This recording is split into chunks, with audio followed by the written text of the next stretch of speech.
In today's video, we are revisiting F1 23. Some people renown this as being the best Formula 1 game of all time, but will it stand up to the test of time? With that being said, let's get into the heart of the video and straight into the action. Here we go then, F1 23 on Silverstone. Some people renown this as being the best Formula 1 game of all time, up there with F1 2020. Personally, one of my favorites as well. My all-time favorite has to be F1 2012, simply because of nostalgia, and I just love that game. Going into the setup for today's video, this is the setup that we're using. To be honest, just taken from time trial and then put the tire pressures to minimal, because from what I remember, minimal tire pressures was the meta on this year's game, if I'm not mistaken. We're going to be on the medium tire to start with, then going to softs later in the race, having 27.2 kg of fuel and starting from the very back. Cars are on equal performance as well, and it's going to be 5 lights and lights out. Away we go. A pretty successful start, it seems. Something I need to get used to is, of course, the much more simple... oh, that was almost at the back of Russell. Much more simple battery deployment on this year's game, where in the race you only have the choice between medium and overtake button. Of course, in qualifying, it's only hot lap. Once you start the lap, a bit of contact with Stroll there, trying to get around the outside. Somehow, we found ourselves already up into P12 in this race, in the first sector. And yeah, basically a much more simple battery strategy on this year's game. Something I think is a lot better, to be honest. I think the F1 24 battery system is nice in some way. Adds a new challenge, that's for sure, but I think it's quite frustrating sometimes having to change the battery a million times in a qualifying lap. But now, going through the right hander of Cops Corner, a lot more understeer on this year's game comparing to F1 24. F1 24, of course, is quite well renowned for its a lot of grip on the front axle, and F1 23 I think is a lot more about weight transfer and making sure you load up the outside of the car appropriately to get the adequate grip out of it. And something that I'm actually going to have to really focus on in this race, in this video here today, is making sure that I don't drive this game with an F1 24 driving style and really try to remember what driving F1 23 was all about and how to be quick with it, as we're going to go up the inside of Carlos Sainz with the left hand off the throttle. See if we can get up the inside of Daniel Ricciardo as well. Lovely jubbly. Able to carve our way through the field right now. Just making sure again that I do the right weight transfer and the right trail braking. It's way more important on this year's game to make sure you get right, as I talked about on the previous lap. Moving the brake bias back a little bit. See if I can help the rotations this corner. Didn't really help too much. Going to try and keep the car in fourth here. Looking for the good traction. And yeah, I feel like this game was very, very enjoyable, to be honest. This was a very, very good Formula 1 game. I can't really speak about career mode, because I didn't do career mode on this year's game, so I don't know how the single player features were, but in terms of a competition game for like F1 esports and all that sort of league racing jazz side by side with Perez, thank you very much. Got a lot closer than I expected us to then. Yeah, for like a league racing competitive point of view, I think the game was very well respected and was a very good game. But like I say, I can't speak about how the single player features of this game was, as now we're starting to pick up quite a bit of understeer as that front left is starting to degrade. Perez all over the back of me, as Ocon and Norris are starting to fight up ahead. Not ideal for us, because we're losing touch with the leaders. Well, Lewis Hamilton is P2 in this race, Max Verstappen is P1. The AI are going to be so slow through this corner. Thank you very much. We're going to try and play a bit of DRS chicken. Stay behind for the line. Up the inside for the actual corner. Thank you very much. That is lovely jubbly. We have found our way up into P7 in this race so far. DRS wide open. Norris behind me has it as well. So Ocon lost out massively from that little cheeky maneuver that we pulled on him. To the left, through the right. Again, going to try and hang it in fourth gear. Really focusing on doing as short of the corner as possible, minimizing the understeer that we can be getting. 10% all round on the tyre deck. That's pretty healthy, that's pretty good. Top corner is just about flat out. Something I noticed as well, the force feedback on this game, I don't feel is as good as F1 24, in all honesty. Maybe it's because my wheelbase is coming out after F1 23, so maybe the firmware isn't completely updated. Because I do remember it being better on the previous wheelbase I had, what was the Fanatec V3 as we kind of cut off Norris. Yeah, maybe it's a firmware thing and not directly related to the game. But at the moment, it's pretty numb, in all honesty, and it's really hard to sort of feel where the car is and where the car's going to go next. We actually lost time to the race leaders on this lap, so we really need to knuckle down and crack on with some good luck. Okay, that's a bit scary over the curb. Already down to 46% battery. That's not good. Really trying to focus. Once you do get the rotation right on this year's game, though, it's very, very satisfying. Thing is, though, I don't think Norris is fast enough to catch Piastri and Alonso up ahead. So we really just need to dial ourselves in and fix my skill issue, to be honest. As now, that was much better. That was much smoother. We're going to be boxing probably on lap 6 on this race. AI fighting up ahead, what's going to help us quite a lot. Just trying to be cautious. Okay, that's grass on the inside. There's a lot of runoff on the exit. Okay, I'll take the track limit for that because, yeah, that was pretty atrocious from my side. Yeah, AI starting to fight up ahead. It's pretty miserable through Max and Beck. It's down to 34% on the battery. That's not ideal. But we don't really have a choice. We can't fall behind Norris. So either we need to continue using battery or get better. And now the AI are fighting up ahead, which should help us quite a lot. All we need to do, oh, that's a curve again. All we need to do is get back in the DLS of their car, and if they're going side by side through turn 1, that should slow them down quite considerably. 1.7 seconds now, 1.6. Oh, this is all behind me. Verstappen was leading this race. Now he's down to P5. Probably got shuffled out after used quite a bit of battery down this straight. We are close to the DLS of Piastri as well.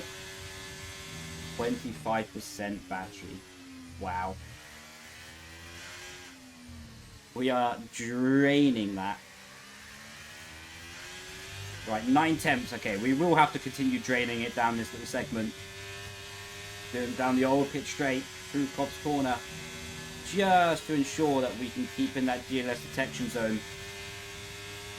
Because with such low battery, it would be critical that we do. If we did, we would really, to be honest, be almost out of a chance of winning the race. Because we would just fall behind Norris and it would be a disaster from that point onwards. But we did get the DRS, and now we can maybe look to start saving battery over this next lap in a bit before we go into the pit lane. Huge understeer through that. And we really need to get our act together for the second stint. AI fighting, that's lovely jubbly. Give me that opportunity. Thank you very much. Right. Due to be boxing this lap. To the right. See what we can do to get closer. I keep on instinctively wanting to put my battery to none in the braking zones. All over the back of Piastri with a bit of oversteer. Yeah, instinctively, I just keep on wanting to put my battery to none in the braking zones, because, of course, that's what we would do on F1 24, but not even an option on this year's game. Side by side with Verstappen and Charles Leclerc up ahead. We go very wide there. Can we look up the inside of Piastri? No, we can't. Building up a little bit of that battery back. Norris maybe has a look at us going into the corner, but we are going to be side by side, actually. Can we turn in from there? No, we can't. He's going to claim the apex. We're going to go off the track even. Yeah, we're going to have to let him pass. We're going to have to let him pass. That was... Oh, that was close on the exit as well. Yeah, that was not ideal. Oh my god, I keep on getting snapped with oversteer. Well, we've just been mugged off by the AI. Not really sure how I feel about that, in all honesty.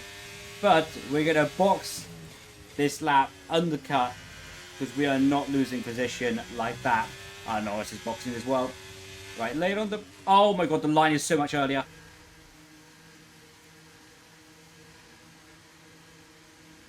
I guess I had the rules on corner cutting only. The last time I did GP mode on this year's game was when I was doing esports practice. So I guess I had the rules on corner cutting only. So for past Brendon and present Brendon would like to thank past Brendon for leaving the rules on corner cutting only so I didn't get a penalty. Big up, mate. Cheers, buddy. You really helped me out there. And somehow we've come out ahead of everyone. That is confusing. But we'll take it. 1 point. Yeah, I'm so lost how we entered the pit lane.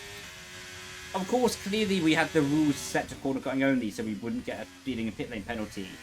Again, not on purpose, because the last time I played this game or played this game mode was for esports practice. And in esports, we have corner cutting only, I think, as a rule set, or at least we did for esports practice. So that's why I didn't get a penalty. But how did we come out ahead of Verstappen and Leclerc? Like, genuinely, we were behind Norris before the breaking point. We were behind Norris by like 8 tenths. And now we're like 2.2 seconds ahead of him. Look, all I'm saying is Sauber cooked on the pit stop. And we might have just been gifted an opportunity to win this race. Let's see where we are. Let's see where we come out of pit lane. Because Norris, George, I think Alonso had a big gap as well. So yeah, they're already on pit exit. There they are. That's the top 3. Tsunoda's in the top 3. Go on, lad. Right, we need to strike ASAP. We have well and truly lucked into this one, though. Not close enough to Tsunoda to do anything on this straight. Lap 8 of the race. Purple first sector. Go on, let's get the fastest lap this lap. Just for the ego boost of it. Fully drain the battery. Just to say we got fastest lap on F123. Tsunoda is going quite slowly here. So I reckon if we get a good run through Klopp's corner, give me your position. Thank you very much. That is lovely jubbly. And we even got DRS of the cars ahead. Purple middle sector. Come on, give me that fastest lap. Right. The DRS swapping up ahead. Like true league racers. Right. We're going to be fully on the overtake button on the exit of this corner. Wait for the traction. Yes! Fastest lap! 27-0. That's, if that gets beaten, I'm gonna be well upset if that gets beaten. Oh, it's Hamilton up ahead. Go on, Hamilton. What year is there? Hamilton and Alonso fighting for the win. Bringing back like 2012 vibes. Right, lap 9 of the race. We're quite low on battery now because of my ego to be fast at that. But we did do the purple first sector again. What means another fastest lap could be on the cards. Let's see. We're up on the delta. What means we're doing another fastest lap. Even if we have no battery, even if it isn't productive for winning the race, we're going to do something cool. Do you know what? Send it free wide. Come on. In you go. Oh my word.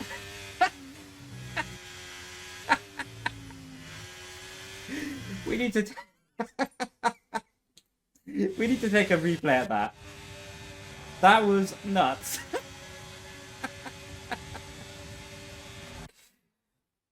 That is that's what you call sending it. That's a proper send, that is. Up on the curb. We're not even on the track anymore. Now that's an overtake. That's an overtake and a half. Oh, we don't have DRS. Right, use the rest of my battery. Come on. Right, let's see. We're going to have to defend for our lives with no battery. Left in the space on the exit. Oh, I tried to do an F124 steering there. Right. Come on, we need the battery higher. Come on. Okay, Alonso's going to fight us. We have to leave him in space. Oh, he's not going to fight us. Okay, we don't have to leave him in space. Big lifting coast to get that battery harvesting back. We need that battery.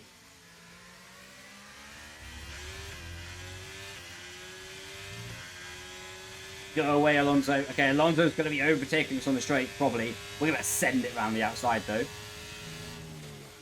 Okay, maybe we won't. Oh, switch back. Oh, we did make a bit of contact. That was probably my fault, in all honesty. Not probably. Definitely was my fault. But we're still going to be putting Alonso underneath some pressure. I don't think we can go around the outside. I don't think we have enough grip. Nope, we definitely didn't. Right. Oh, we got the inside line, though. Thank you very much. Lovely jubbly. Into Max Beckett. Alonso and Hamilton are fighting as well. What's good for us? Can we get a good exit? Yes, we can. Up to 14% on the battery. Dizzying heights on the percentage. Sonoda's going to be sending it. Go on, lads. The greatest thing about all this fighting is it helps me keep fastest lap, to be honest. We have not got the pace, though. Look at that. Verstappen's joined the fight. Only 2.8 seconds off my fastest lap. So the pace is good. The pace is comparable. Nice lifting coast. Get that battery harvesting. On F123, lifting and coasting was the way to get your battery back. And most effectively anyway. And now down the straight. Let's see if Alonso goes for it again. And let's see if he'll go on the inside. He does go on the inside. Is he going to try and do that switch back again? Well, we try and do the switch back. This time, we don't actually hit him. Was a benefit. We got the inside here, though. Oh. Not quite. Big snap of oversteer on the exit. 26% battery, 26% tyre wear, I should be saying. Also, we did have probably 26% battery at some point in that straight. And now lap 11, closing into the final stages of this race, up to 21%. So we are getting that battery back little by little. Of oversteer on the exit of the corner. Let's see if we can overtake Alonso while not using any battery down the straight. Yuki is going to be all over the back of us. We have to go in the inside. We're going to be free wide into the breaker zone. Very conservative. And we've just been done around the outside of 2 AI. Oh, that makes up for it, though. Here goes Hamilton. Lovely jabbly. Yeah, but I'm not going to lie. I'm probably emotionally not going to recover for being overtaken around the outside by 2 AI. That's new lows for me, that is. And now, second to last lap of the race, trying to recover. And we got the position back on Fernando Alonso. DRS wide open now. Let's see if we can really focus on recharging the battery this lap and staying nice and close to Yuki Tsunoda. Gonna need basically no mistakes, or no major mistakes anyway. And now, trail break into the corner. You can see the understeer and the snap oversteer on the exit. That's not good. And now the gap is going to be upwards of 8/10. Happen to use a bit of battery on the exit just to make sure we can start closing in and not be vulnerable to losing that DLF protection as we go through top corner. Up to 33% front tyre deck now. Have to really focus on our lines, not overscrub that front tyre. And now back on the power, using up the DLS, a bit of ERS as well, so we can close up. This last lap is probably not going to be easy to get back the race lead. Oh, that, especially if we make mistakes like that, it definitely won't be easy. 4/10 behind. To the left, to the right. Use up the curb, short shift to 4, back on the power, wait for that wheel spin, because it's inevitably going to come. And now final lap of the race. We've got Alonso right up behind us. half a second to catch the Yuki Tsunoda, 4/10 Lewis, and 9/10 to Verstappen into the right. Pretty okay on the line there. Nothing spectacular though. That was a much better rotation. Back on the power again, struggling with the traction. That is not ideal. And now DRS open. We're going to have to try and close in. And it is not going to be the most simple overtake on this final lap. Nice and tight line. And now through the right-hander. Keep it in fourth. We need better traction than last lap, that's for sure. We do get it. We've got 23%, 20% on the battery. Nice and close to Yuki Tsunoda. What can we do to Max and Beckett? Little lift because we're super close behind him. And now we're going to be running up to Max and Beckett's cars behind, fighting. We're going to stay behind for the DRS detection. And now through the right, through the left. Can we keep the traction in the car? We're going to get a bit of understeer. We're running wide, having to use overtake button and DRS on the exit. 3.5 temps. But we are going to be quite rapid in a straight line. We're going to look to his outside. And we're going to claim the racing line even before the braking zone to move into the lead on the final lap of the race. But Yuki's coming back at us. But we don't have to defend. We're just far enough ahead. And now final corners. Looking to get back on the power here. Bit of wheel spin. Overtake butting up to the line. And that's the race win. Here we go. So that was good. That was fun revisiting F123, to be honest. Very different to F124 in the way that it feels. Driver of the day as well. That is lovely. That is. Thank you very much. But yeah, very, very different. So there we go. We have revisited F123. Even if I struggled to get used to the handling model at first, I really enjoyed to revisit this game and the handling model especially. Thank you so much for watching, and I'll catch you in the next video. Grazie, ciao, ciao. Bye-bye.